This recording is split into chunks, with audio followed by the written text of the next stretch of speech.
Yo, I'm back with another installment of No Filter Tuesday. Today we're talking about excuses and how 90% of the problems in our life are our own fault. Ouch. Yeah, it's getting real, right? I saw this meme and it talked about our habits being a reflection of our reality. And I read through it and it said that your diet or your weight is a reflection of your diet. Your emotions are a reflection of this. Your this are a reflection of that, etc., etc., etc. And it was spot on.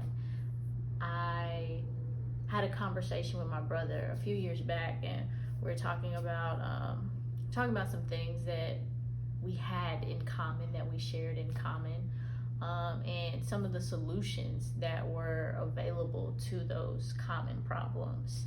I remember telling him about a clip that I had saw from Will Smith, and it talked about fault, right? Like how something happening to you is not your fault, but it is your responsibility to do something about what happened to you. And I remember sharing that with my brother, and us having an interesting conversation about it. But ultimately, it's fact. There are plenty of things that happen to us in our lives that we had no control over.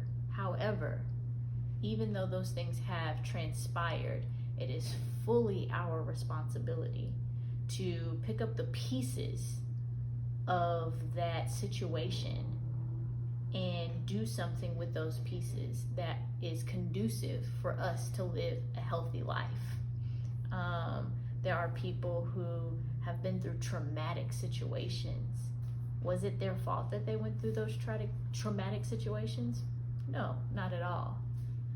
It is their responsibility, however, to seek the necessary help, the necessary counseling, the necessary medical, etc. attention necessary for them to get to a healthy space and place in their life. And so I want to challenge each and every person watching this again. If you are not satisfied with something in your life, with where you are in your career, with your marriage, with your friendships, with your health, do something about it. When it comes to health, there are fitness trainers out there, there's dietitians out there, there is research that you could find at your fingertips on Google. There are YouTube clips, there's Peloton videos, there's the Peloton itself. There are so many things that you have access to that can help you change the current situation, your current reality, right?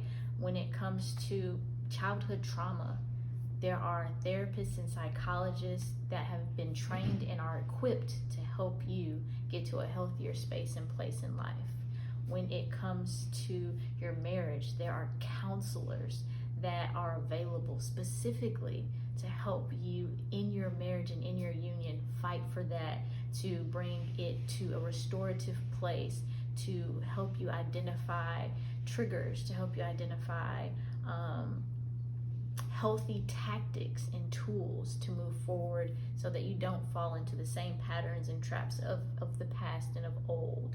If you are struggling in friendships, sometimes just having a conversation, communication could save a friendship, because there are some times in which we feel a certain way, but if we don't allow the other party to know that we feel that certain way, they will never know. They're not mind readers, and so it is our duty to put forth the effort to fight for things that we want or desire. So all in all, what I'm saying is, if you desire change, go pursue that change with every ounce you have in you. In the words of E.T., go give it 120. And if for some strange odd reason after giving it 120 you don't get the results that you desire, go try it again, giving it 120 using different tactics. I promise you, somewhere along the line, you will find a solution. That's all I got for you today. Signing out. Sincerely, RW.